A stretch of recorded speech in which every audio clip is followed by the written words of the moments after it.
এটাই হচ্ছে ইসলামের শিক্ষা। রাসূল পাক সাল্লাল্লাহু আলাইহি সাল্লাম বললেন, বুড়িমা এই গাঠুরি আমাকে দাও, আমি মাথায় করে বহন করে নিয়ে যাই।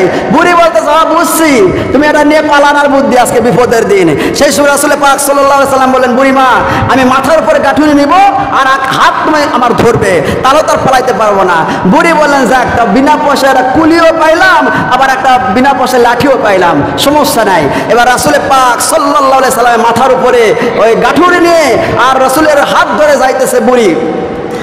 যখন চলে গেলেন সেই গুহার কাছে, ওই গুহার মধ্যে তার আত্মীয় স্বজন ভাতিজারা ছেলেরা আগে লুকাইছে, তারা গুহার মধ্যে থেকে মাথা বাহির করে দিয়ে বললেন, বুড়ি রে, যার ভয়ে বাড়ি ছাড়লে ঘর ছাড়লে সেই বিশ্ব নবীর মাথার উপরে গাঠুরি দিয়ে কোন সাহসে গুহার কিনারে আসলে? সুবহানাল্লাহ। বুড়ি এবার কেঁদে ফেলে দিলেন, চোখের পানি ছেড়ে কাঁদতেছে। একবার নবীর চেহারার দিকে তাকায় আর একবার গাঠুরির দিকে তাকায়। বুড়ি এবার কাঁদতেছে আর বলতে, সত্যিকারই যদি ইনি আব্দুল্লাহর পোলা মুহাম্মদ হয়, এই মানুষ কোনোদিন মানুষ খুন করতে পারে না, এই মানুষ কোনোদিন মানুষ মারতে পারে না, এই মানুষ কোনোদিন নির্যাতন করতে পারে না, নিপীড়ন করতে পারে না। সত্যিকারই আল্লাহর নবী আর দরি নয়। বাবারে আমারে কালেমা পড়ায়া মুসলমান বানায় দাও। লা ইলাহা ইল্লাল্লাহু মুহাম্মাদুর রাসূলুল্লাহ।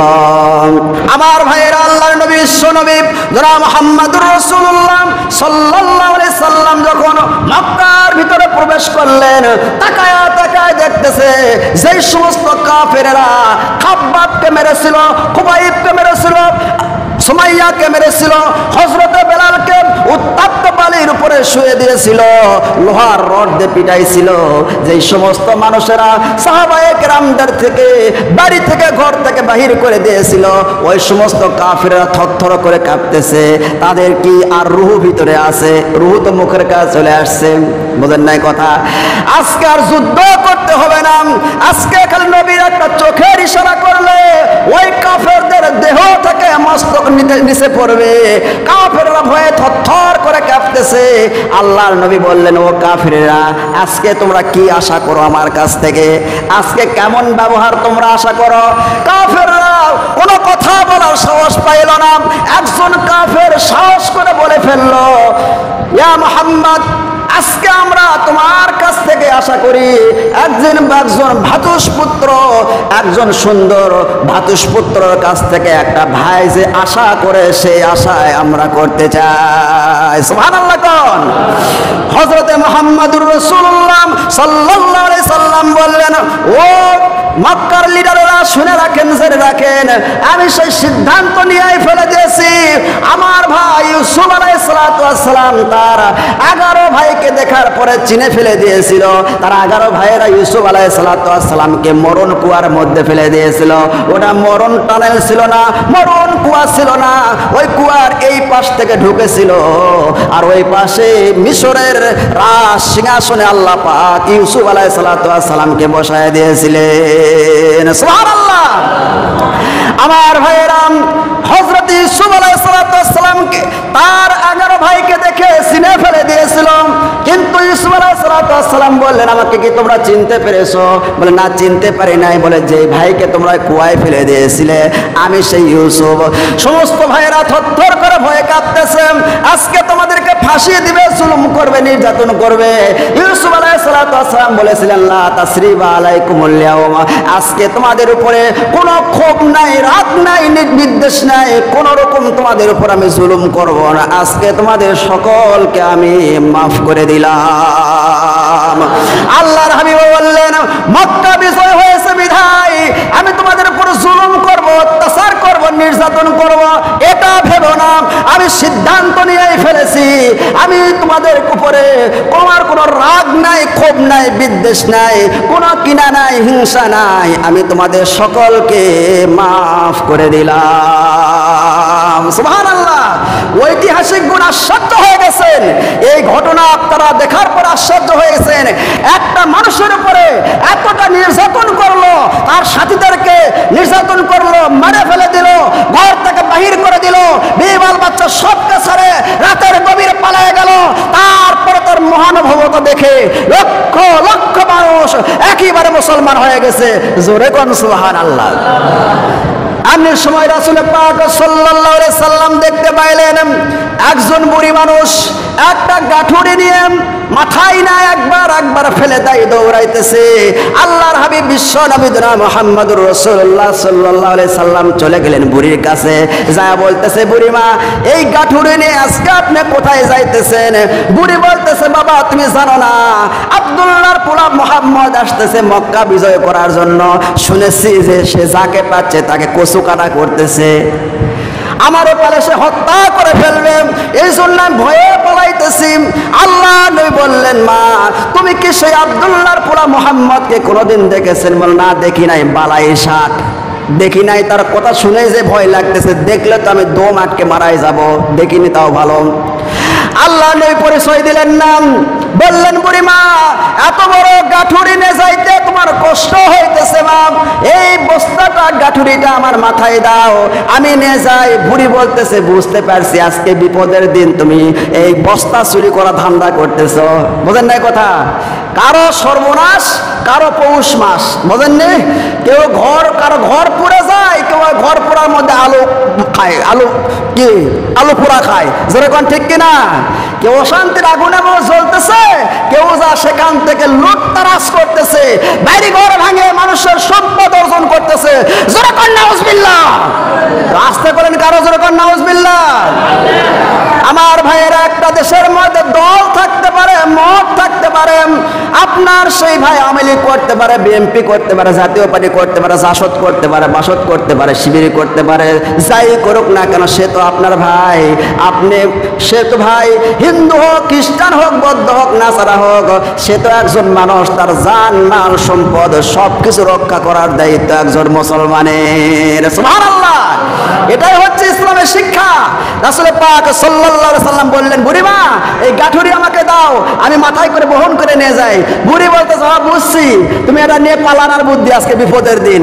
সেই সময় রাসূল পাক সাল্লাল্লাহু আলাইহি সাল্লাম বললেন, বুড়িমা আমি মাথার উপরে গাঠুরি নিব আর হাত তুমি আমার ধরবে, তাহলে তার পালাইতে পারবো না। বুড়ি বললেন, যাক বিনা পয়সায় একটা কুলিও পাইলাম, আবার একটা বিনা পয়সায় লাঠিও পাইলাম, সমস্যা নাই। এবার রাসূল পাক সাল্লাল্লাহু আলাইহি সাল্লামের মাথার উপরে ওই গাঠুরি নিয়ে আর রাসূলের হাত ধরে যাইতেছে বুড়ি। যখন চলে গেলেন সেই গুহার কাছে, ওই গুহার মধ্যে তার আত্মীয় স্বজন ভাতিজারা ছেলেরা আগে লুকাইছে, তারা গুহার মধ্যে থেকে মাথা বাহির করে দিয়ে বললেন, বুড়ি রে, যার ভয়ে বাড়ি ছাড়লে ঘর ছাড়লে সেই বিশ্ব নবীর মাথার উপরে গাঠুরি দিয়ে কোন সাহসে গুহার কিনারে আসলে? সুবহানাল্লাহ। বুড়ি এবার কেঁদে ফেলে দিলেন, চোখের পানি ছেড়ে কাঁদতেছে। একবার নবীর চেহারার দিকে তাকায়, আর একবার গাঠুরির দিকে তাকায়। বুড়ি এবার কাঁদতেছে আর বলতে, সত্যিকারই যদি ইনি আব্দুল্লাহর পোলা মুহাম্মদ হয়, এই মানুষ কোনোদিন মানুষ খুন করতে পারে না, এই মানুষ কোনোদিন মানুষ মারতে পারে না, এই মানুষ কোনোদিন নির্যাতন করতে পারে না, নিপীড়ন করতে পারে না। সত্যিকারই আল্লাহর নবী আর দরি নয়। বাবারে, আমারে কালেমা পড়ায়া মুসলমান বানায় দাও। লা ইলাহা ইল্লাল্লাহু মুহাম্মাদুর রাসূলুল্লাহ। আল্লাহর হাবিব বিশ্ব নবী মুহাম্মদুর রাসূলুল্লাহ সাল্লাল্লাহু আলাইহি সাল্লাম মক্কায় প্রবেশ করতেছেন। বললেন, তোমরা কোন বৃদ্ধ মানুষের গায়ে হাত দিবা না, নারীর গায়ে হাত দিবা না, ছোট বাচ্চার গায়ে হাত দিবা না, অসুস্থ মানুষকে হাত দিবা না, কোন মানুষকে তোমরা অ্যারেস্ট করবে না, ধরবে না আমার অনুমতি ছাড়া। আর যারা নিজের ঘরে অবস্থান করবে তাদের সাথে কোনো যুদ্ধ হবে না। যারা এমনকি সে আবু সুফিয়ান নবীকে এত কষ্ট দিয়েছে, আল্লাহর নবী বলেছেন সে আবু সুফিয়ানের বাড়ির মধ্যে আশ্রয় নিলে তাদেরকে ক্ষমা ঘোষণা করা হবে। সুবহানাল্লাহ। দেখেন নবুয়ত কারে কয়, এবং মক্কার ভিতরে যারা অবস্থান করে তাদের সকলকে ক্ষমা করে দেওয়া হবে। আমার ভাইয়েরা, যখন মক্কার কাছে চলে গেলেন, যেই মক্কায় গিয়েছিলেন নবী হজ করার জন্য, নবীর জন্য মক্কার গেট খোলা হয় নাই, দরজা খোলা হয় নাই। আজকে সেই চাবিওয়ালা আসে বলতেছে, হুজুর এই যে মক্কা ঘরে চাবি নেন, আপনি ভিতরে ঢুকবেন না। যেরকম সুবহানাল্লাহ। রাসূল পাক সাল্লাল্লাহু আলাইহি সাল্লাম মক্কার সেই দরজা খুললেন, গেট খুললেন। খোলার পরে আবার সেই চাবিটা সেই মক্কার সেই লোকের হাতে দিয়ে দিলেন, চাবিওয়ালার হাতে, এবং বললেন যে তোমার কাছ থেকে যে চাবি নিবে সে জালেম বলে সাব্যস্ত হবে।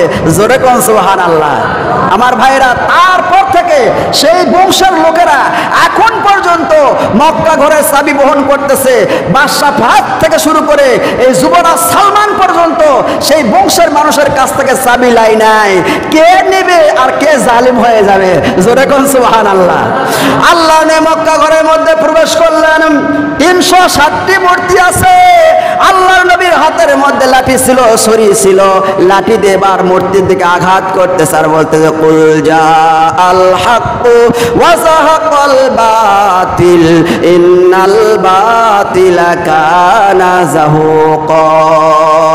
সত্য অবগত, মিথ্যা প্রতিস্ফুট। যখন সুবহানাল্লাহ, সত্য এসেছে সেখানে মিথ্যা থাকতে পারে না। আলো এসেছে, অন্ধকার দূর হবে। জোরে বলেন আল্লাহু আকবার। আমার ভাইয়েরা, মক্কা ঘরের থেকে সেই মূর্তিগুলো বাহির করে দেওয়া হলো। হ্যাঁ, শুনে রাখুন ভালো করে, মুসলমান মূর্তি বানাইতে পারে না। যেই দেশের মানুষেরা মূর্তি বানায়, মূর্তি সাপোর্ট করে, সেই দেশের উপরে আল্লাহর লানত, আল্লাহর গজব অবতীর্ণ হয়। জোরে কোন নাউজুবিল্লাহ। অন্য ধর্মের মানুষেরা, হিন্দুরা, তারা যত ইচ্ছা মূর্তি বানাইতে পারে, তাদের প্রতিমা বানাইতে পারে, কোনো আপত্তি নাই। কিন্তু মুসলমান হয়া মূর্তি বানাইতে পারে না। জোরে কোন ঠিক কিনা? দেশের মধ্যে গজব আসে। এই কথাই হেফাজতে ইসলাম বলেছিল। হাজার হাজার আলিম ওলামাকে জেলখানার মধ্যে বন্দি করেছিল। আরে সেই মূর্তিগুলো দেখা গেল, সেই মূর্তিদেরকে ভেঙে ভেঙে চূর্ণ বিচূর্ণ করা হয়েছে। মূর্তির গলায় জুতার মালা পরে দেওয়া হয়েছে। এখন বলতে পারে হুজুর, এই যে মুসলমানের মূর্তি ভাঙলো, এটা কেমন কাজ করলো? এটা নিঃসন্দেহে অন্যায় কাজ করেছে। কিন্তু যারা মুসলমান হয়ে মূর্তি বানাইছে তারা বড় অন্যায় কাজ করেছে। যারা ঠিক কিনা? এই ভাঙ্গার তারা সুযোগ করে দিয়েছে, না বানাইলে তো ভাঙতো না। জোরে কোন ঠিক কিনা? আমার কি কথা হলো, এই মূর্তিগুলো না ভাঙে, এই মূর্তিগুলো তুলে নিয়ে মামার বাড়ি দিল্লি পাঠাইলে ভালো হইতো। জোরে কোন ঠিক কিনা? লক্ষ লক্ষ কোটি কোটি টাকা খরচ করে বাংলাদেশের জনগণের পকেট থেকে টাকা নিয়ে মূর্তিগুলো তৈরি করা হয়েছে। জোরে বলেন ঠিক কিনা? আমার মুসলমান ভাইয়েরা, এদিকে আসেন। আল্লাহর হাবিব বিশ্ব নবী জনাব মুহাম্মদুর রাসূলুল্লাহ সাল্লাল্লাহু আলাইহি সাল্লাম কেমন রাষ্ট্র কায়েম করলেন, যে রাষ্ট্রের মধ্যে চুরি নাই, ডাকাতি নাই, জিনা নাই, ব্যভিচারী নাই, খুন খারাপি, হিংসা বিদ্বেষ কোনো কিছুই নাই। মানুষের রাত্রিবেলা দরজা খুলে ঘুমাসে, কোনো রকম কোনো সমস্যা নাই। জোরে কোন সুবহানাল্লাহ। কোনো সমস্যা নাই। দেশের নাগরিকেরা এখন শান্তির মধ্যে আছে। হ্যাঁ, ভালো করে খেয়াল রাখেন, জেনে রাখেন, কোন মুসলমানের সন্তান, কোন হিন্দু, খ্রিস্টান, বৌদ্ধ, নাসারা তাদের মূর্তি ভাঙতে পারবে? কয় না কেন? ভাঙতে পারবে? জায়েজ নাই, ভাঙা যাবে না। তাদেরকে আপনারা সহযোগিতা করবেন। আমাদের দেশের মধ্যে পরম ধর্ম সহিংস জাত আমরা মুসলমান, আমাদের মধ্যে কোনো মারামারি নাই। সাম্প্রদায়িক এবং সম্প্রীতি বাংলাদেশের মধ্যে সবচাইতে বেশি। জোরে কোন সুবহানাল্লাহ। এই যে দেখা যাচ্ছে পাশ্চাত্য হিন্দু, তারা বলতেছে মুসলমানরা হিন্দুদেরকে মেরে মেরে ভারত পাঠায় দিতেছে। আপনাদের কি জানা আছে এই যে গোপীনাথপুরে কোনো হিন্দুকে মারা হয়েছে, কোনো গির্জা ভাঙা হয়েছে, মন্দির ভাঙা হয়েছে, কোনো মূর্তি ভাঙা হয়েছে, এরকম কোনো রেকর্ড আছে? জোরে কোন আছে? মুসলমান এই কাজ করতে পারে না। এই মুসলমানের নাম দিয়ে যারা জঙ্গি ট্যাগ লাগায়া যারা এই কাজ করে, তারা এখন আর নাই। জোরে কোন ঠিক কিনা? তাদেরকে ধরে দিতে হবে প্রশাসনের কাছে।